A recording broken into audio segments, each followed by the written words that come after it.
Well, for the last several days, President Obama and his entire national security team have been reviewing the situation in Syria. And today I want to provide an update on our efforts as we consider our response to the use of chemical weapons. What we saw in Syria last week should shock the conscience of the world. It defies any code of morality. Let me be clear.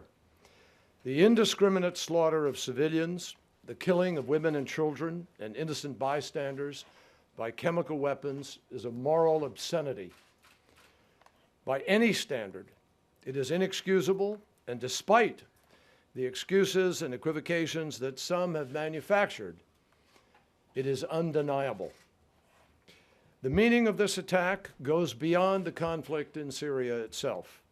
And that conflict has already brought so much terrible suffering. This is about the large-scale, indiscriminate use of weapons that the civilized world long ago decided must never be used at all, a conviction shared even by countries that agree on little else. There is a clear reason that the world has banned entirely the use of chemical weapons. There is a reason the international community has set a clear standard and why many countries have taken major steps to eradicate these weapons. There is a reason why President Obama has made it such a priority to stop the proliferation of these weapons and lock them down where they do exist. There is a reason why President Obama has made clear to the Assad regime that this international norm cannot be violated without consequences.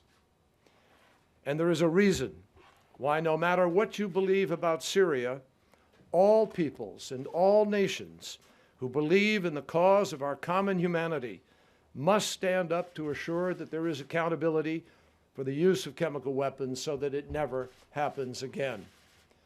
Last night, after speaking with foreign ministers from around the world about the gravity of this situation, I went back and I watched the videos that anybody can watch in the social media, and I watched them one more gut-wrenching time. It is really hard to express in words the human suffering that they lay out before us. As a father, I can't get the image out of my head of a man who held up his dead child, wailing while chaos swirled around him. The images of entire families dead in their beds without a drop of blood or even a visible wound. Bodies contorting in spasms, human suffering that we can never ignore or forget. Anyone who could claim that an attack of this staggering scale could be contrived or fabricated needs to check their conscience and their own moral compass. What is before us today is real, and it is compelling. So I also want to underscore that while investigators are gathering additional evidence on the ground, our understanding of what has already happened in Syria is grounded in facts, informed by conscience, and guided by common sense. The reported number of victims, the reported symptoms of those who were killed or injured, the first-hand accounts from humanitarian organizations on the ground, like Doctors Without Borders and the Syria Human Rights Commission. These all strongly indicate that everything these images are already screaming at us is real, that chemical weapons were used in Syria. Moreover, we know that the Syrian regime maintains custody of these chemical weapons. We know that the Syrian regime has the capacity to do this with rockets. We know that the regime has been determined to clear the opposition from those very places where the attacks took place.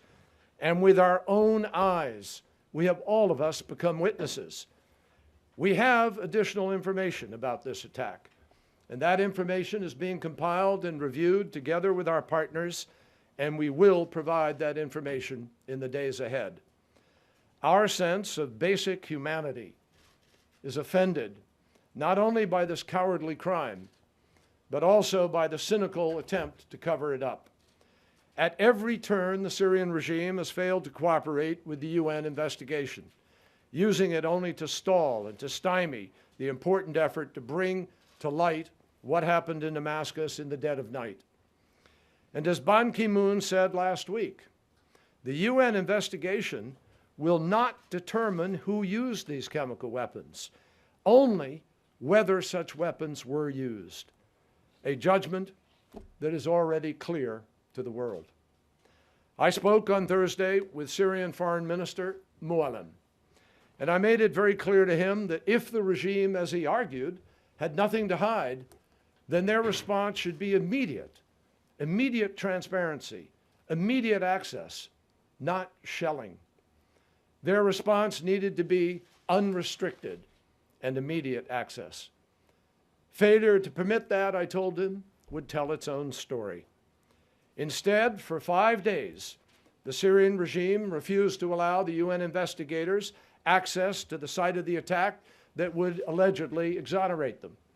Instead, it attacked the area further, shelling it and systematically destroying evidence. That is not the behavior of a government that has nothing to hide. That is not the action of a regime eager to prove to the world that it had not used chemical weapons. In fact, the regime's belated decision to allow access is too late, and it's too late to be credible.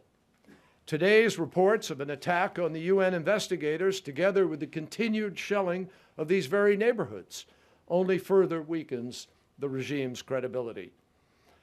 At President Obama's direction, I've spent many hours over the last few days on the phone with foreign ministers and other leaders. The administration is actively consulting with members of Congress, and we will continue to have these conversations in the days ahead. President Obama has also been in close touch with leaders of our key allies, and the President will be making an informed decision about how to respond to this indiscriminate use of chemical weapons. But make no mistake, President Obama believes there must be accountability for those who would use the world's most heinous weapons against the world's most vulnerable people. Nothing today is more serious, and nothing is receiving more serious scrutiny. Thank you. Question.